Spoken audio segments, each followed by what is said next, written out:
Insert prosedur, create prosedur. Insert prosedur ini berisi ini adalah prosedur tersimpan, yaitu store prosedur yang digunakan untuk memasukkan data akun baru ke dalam database. Keunggulannya yaitu keunggulan menggunakan prosedur ini praktis untuk user biasa, validasi bisa dibangun di dalam prosedur, bisa disatukan dalam prompt, input GUI. Selanjutnya di sini ada table code-nya.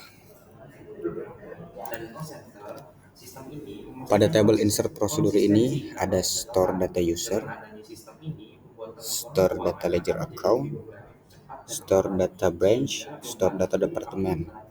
Yang pertama kita ingin bahas store data user.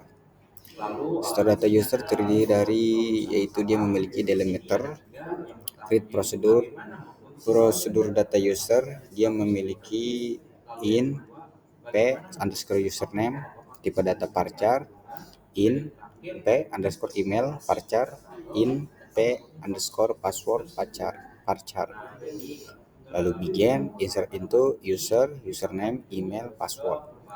Value-nya p_username, p_email, p_password, and delimiter. Selanjutnya store data ledger account. Insert prosedur ini memiliki store data ledger account juga, yang mana memiliki delimiter, create prosedur, store data ledger account, in p_account code, tipe data char, in p_account name, tipe data varchar, in p_create by, in begin, insert into ledger account code, account name, create by, value-nya p_account code, p_account name, p_create by, and delimiter.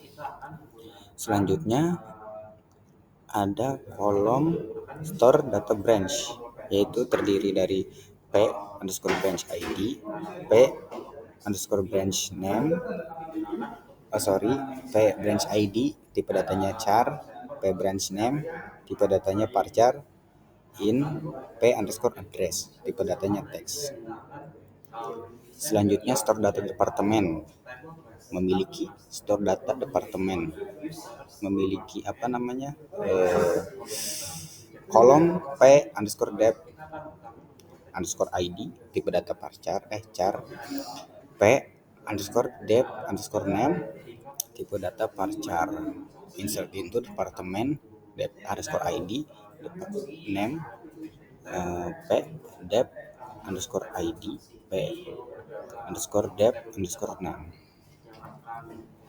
Selanjutnya ada store data cost center.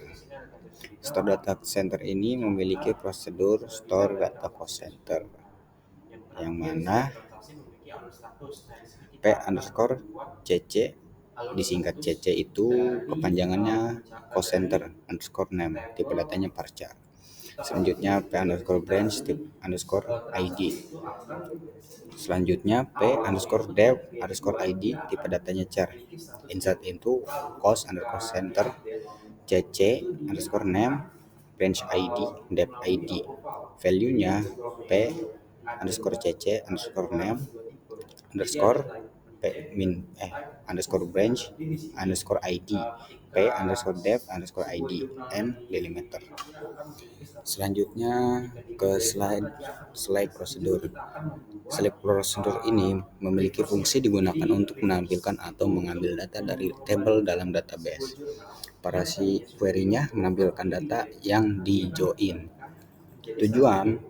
Tujuannya menyaring data sesuai kebutuhan, menampilkan hasil berdasarkan status, tanggal, atau user tertentu. Selanjutnya, prosedur untuk menampilkan seluruh data dari set table. Nah, select prosedur ini memiliki table get all user, get all department, get all ledger account, get all cost center, get all branch. Si get all user ini ketika kita lupa, kita bisa lihat tuh di get all user. Nah, ini table select procedure. Ada get all user serta get all department.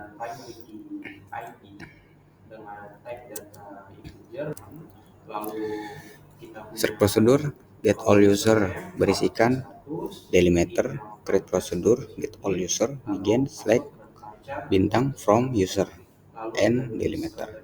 Selanjutnya get all department yang mana di sini terdiri dari kolom delimiter create prosedur get all department begin select bintang from department and delimiter. Selanjutnya ke select prosedur juga memiliki get all ledger account. Get all ledger account ini memiliki kode atau query create prosedur get all ledger account begin select from ledger account and delimiter. Selanjutnya get all center. Get all center ini memiliki kode delimiter create prosedur get all cost center begin select from cost underscore center and delimiter. Selanjutnya table get all branch. Get all branch ini memiliki query create prosedur get all branch begin select from branch and delimiter. Selanjutnya kita ke slide table database update prosedur. Update prosedur ini penjelasan singkatnya memungkinkan pengubahan data user, misalnya mengubah role user dari staff menjadi admin atau mengubah nama misal dari Andin ke Elsa. Nah, selanjutnya perlu proteksi role, hanya admin yang boleh menggunakan prosedur ini. Digunakan untuk memperbarui data transaksi yang sudah tercatat di bank ledger. Fungsinya yaitu mengoreksi nominal atau deskripsi pada transaksi yang salah. Pada slide selanjutnya ada sedikit atau penjelasan singkat prosedur, update prosedur, yaitu prosedur ini memungkinkan pengubahan nilai pada kolom tertentu dalam tabel. Selanjutnya menggunakan teknik dynamic SQL, prepare dan execute atau prepare dan eksekusi, agar bisa diupdate kolom tertentu secara fleksibel. Disediakan untuk table user, ledger account, departemen, branch, dan cost center.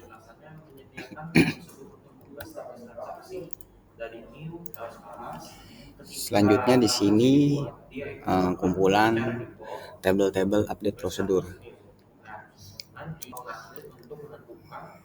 Mungkin singkat saja ya.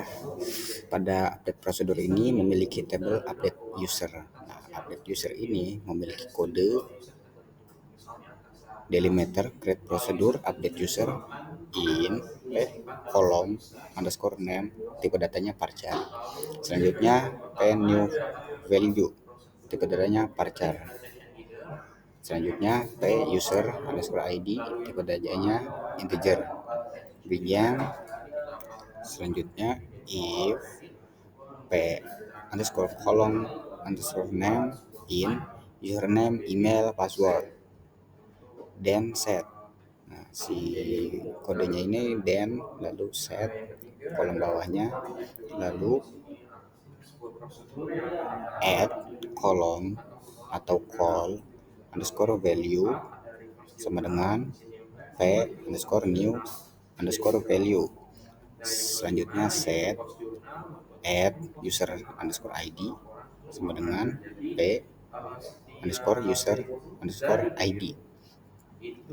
Selanjutnya kolom bawahnya set add SQL underscore query sama dengan concat update user set. Variabelnya p underscore kolom underscore name. Selanjutnya where id. Selanjutnya kolom di bawahnya prepare stmt from add SQL query dan seterusnya. Selanjutnya pada tabel update ledger user. Ledger user ini terdiri ada delimiter create prosedur update ledger user in p underscore kolom underscore name tipe datanya varchar. Selanjutnya p new value tipe datanya varchar juga. Selanjutnya p underscore ledger underscore account underscore id tipe datanya integer. Lalu begin. Nah, selanjutnya if p underscore kolom name in account underscore code account underscore name then baris bawahnya set add call atau add call underscore value sama dengan p underscore new sama dengan underscore value set add ledger underscore count underscore id. Nah, si underscore ini bergunanya untuk apa ya, spasi lah, pembatas ya ibaratnya, tapi menggunakan underscore. Selanjutnya sama dengan p underscore ledger underscore account underscore id dan seterusnya. Slide selanjutnya, slide di sini ada juga update ledger department, lalu ada update cost center. Sama seperti sebelumnya, penggunaan kodenya cuman hanya ada perbedaan sedikit mungkin antar relasinya gitu. Nah, sini saya akan sedikit menjelaskan. Create prosedur update ledger department kekurung in p underscore column underscore name tipe data varchar in p underscore new underscore value varchar. Terus in p underscore dep ini singkatan dari departemen underscore id tipe datanya char. Dan selanjutnya if p underscore column underscore name in dep name departemen name kalau lebih jelasnya, lalu dan ini lalu set add call underscore value sama dengan p underscore new underscore value titik koma. Selanjutnya set add dep underscore id sama dengan p underscore dep underscore id. Nah, dan selanjutnya set add sql underscore query sama dengan concat lalu update departemen set. Selanjutnya prepare stmt from add sql underscore query execute atau eksekusi stmt using add call underscore value dep add dep underscore id till locate prepare stmt and if and delimiter. Selanjutnya pada update cost center ini sama juga menggunakan prosedur create prosedur update cost center p underscore column underscore name varchar. Selanjutnya kolom selanjutnya p underscore new value varchar tipe datanya in p cc underscore id integer tipe datanya begin if p underscore column underscore name in cc ini singkatan dari cost center underscore name branch id dep id then set add call value sama dengan p new value set underscore cc id cost center id sama dengan p underscore cost center id cc id. Selanjutnya table database delete prosedur. Delete prosedur ini berisikan prosedur untuk menghapus data dari tabel bank ledger. Biasanya digunakan secara hati-hati karena berkaitan dengan data sensitif atau data krusial. Fungsinya itu menghapus transaksi yang keliru atau tidak valid, namun perlu kontrol ketat karena menyangkut histori data keuangan. Sedikit penjelasannya, yaitu prosedur untuk menghapus akun ledger atau digunakan untuk menghapus data tertentu. Perlu hati-hati, disarankan untuk soft delete agar data historis tidak mudah hilang. Jika benar-benar perlu hard delete, pastikan tidak ada transaksi terkait. Pada slide selanjutnya, delete prosedur ini yang digunakan untuk menghapus data tertentu, yaitu terdiri dari tabel-tabel delete user, delete ledger account, delete departemen, delete branch, delete cost center. Selanjutnya yaitu tabel-tabel pada delete prosedur. Yang pertama delete cost center.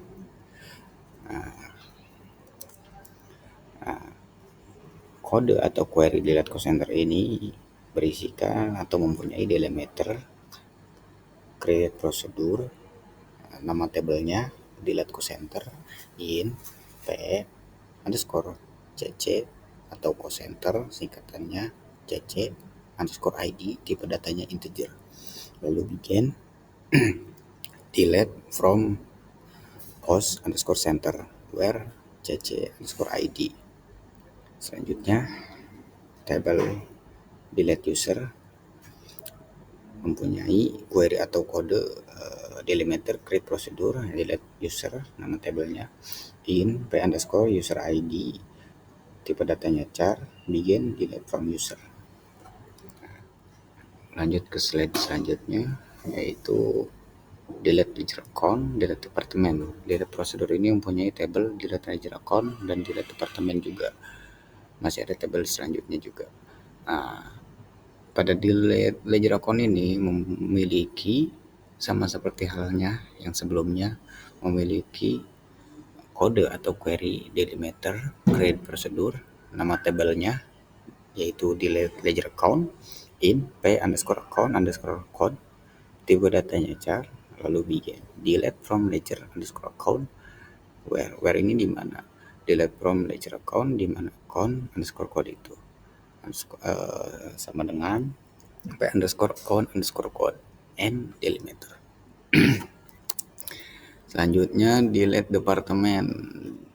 Table delete departemen ini memiliki query atau kode delimiter create prosedur, nama tabelnya di sini delete departemen in p underscore dev itu departemen, disingkat jadi dev underscore id, tipe datanya char.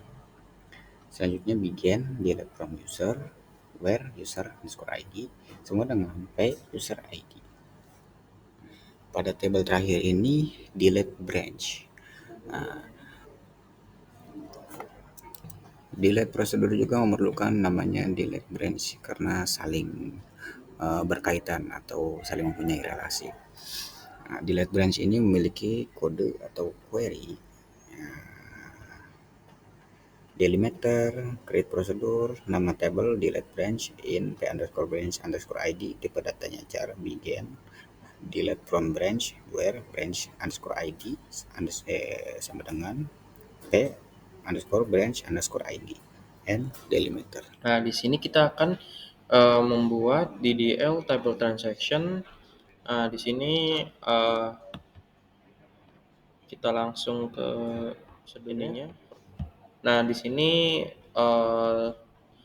ada penjelasan transaction. Penjelasannya menyediakan prosedur untuk mengubah status transaksi dari new, approve, atau reject. Nah, di sini seperti yang sebelumnya kita bahas, ketika transaksi dibuat, dia itu akan secara default berstatus new. Nah, nanti kita akan melakukan update untuk menentukan si jurnal ini akan di-approve atau di-reject.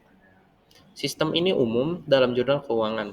Transaksi harus direview dan disetujui oleh user tertentu, misalnya atasan. Nah, user tertentu itu akan disimpan dalam table users yang seperti saya bilang sebelumnya. Lalu di sini ada poin pertama, kita akan membuat prosedur create transaction header. Ini akan membuat header transaksi baru. Lalu yang kedua ada add transaction detail. Di sini kita akan menambahkan entry debit or credit. Di sini kita akan membuat sebuah type debit or credit untuk dalam detailnya. Nah, yang ketiga ada approve or reject journal. Di sini sebuah prosedur yang akan menyetujui atau menolak jurnal. Lalu yang keempat ada reverse journal. Di sini untuk mengembalikan status jurnal menjadi draft. Nah, yang kelima yaitu post jurnal, memposting jurnal agar masuk ke laporan keuangan. Nah, jadi setiap dari new itu akan melalui proses approval yang akan diupdate berdasarkan approve or reject. Nah, ketika sudah dilakukan approval, nanti jika memang sudah fix, itu akan dipost melalui prosedur post jurnal, yaitu di sini yang bernama post jurnal prosedurnya. Lalu yang terakhir, ini ada view laporan jurnal. Ini adalah sebuah view yang akan menampilkan sebuah laporan transaksi dalam format yang readable atau lebih mudah dibaca seperti itu. Lalu di sini ada beberapa SQL code. Di sini ada create transaction header. Di sini ada juga approve or reject journal. Di sini kodenya kita menggunakan kode SQL. Di sini kita menggunakan delimiter dolar-dolar sebagai pembukanya, lalu kita masukkan create prosedur lalu kita buat parameternya di dalamnya, kita buat type datanya juga, lalu yang terakhir kita membuat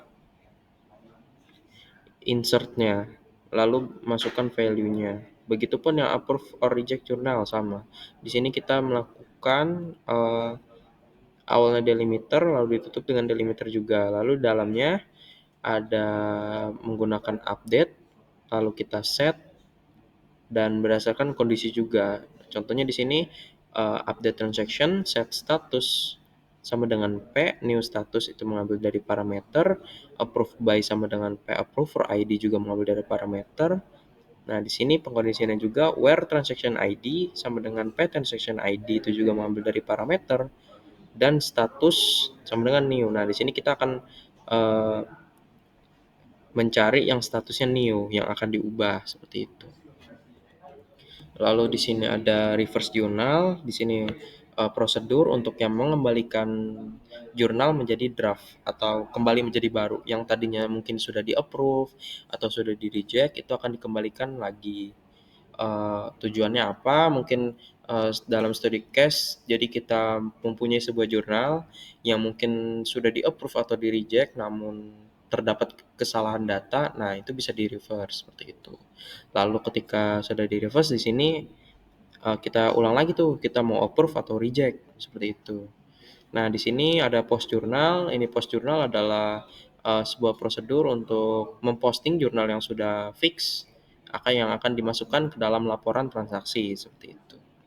Jadi itu adalah beberapa kode transaksi prosedur. Nah, di sini kita juga akan membuat view jurnal laporan transaksinya. Di sini kita menggunakan join, lalu kita select juga agar formatnya lebih readable. Jadi kita tidak membaca sebuah laporan itu berdasarkan value primary key-nya langsung. Jadi kita akan membaca secara format yang readable. Misalnya mungkin ketika kita ingin melihat approve by user mana, mungkin kan biasanya kan approve by ID berapa. Nah, dengan adanya view laporan jurnal ini kita bisa langsung mengetahui approve by-nya siapa, langsung tahu dari namanya, bukan berdasarkan ID seperti itu. Ini adalah guna dari view jurnalnya. Nah, setelah mungkin tahap perencanaan selesai, kode-kodenya sudah saya jelaskan, sekarang kita akan masuk ke dalam tahap execution and testing yang akan dilakukan dan dijelaskan pada video berikut.